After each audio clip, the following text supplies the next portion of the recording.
阿 Ken，新年老闆，咩事？我想問下呢條韓國賞花美食7天團點解咁抵嘅？今次呢個團咧係為咗呢個知益，所以咧4至5月咧特登做一個超級優惠嘅，俾我哋嘅客人噶。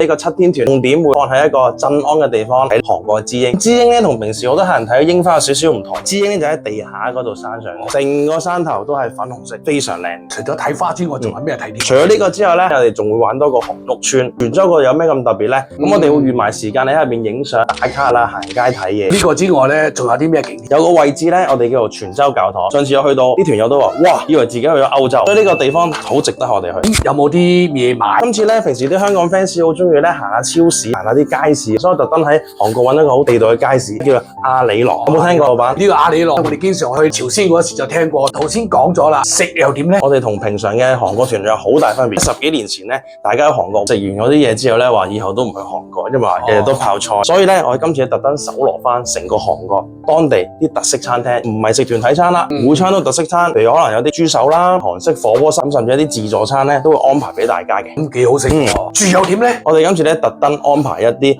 我哋韓國當地嘅集團酒店，好大嘅2個集團，一個叫樂天，一個叫做新羅，間咧都好靚仔，絕對令到我哋嘅360嘉賓會滿意嘅。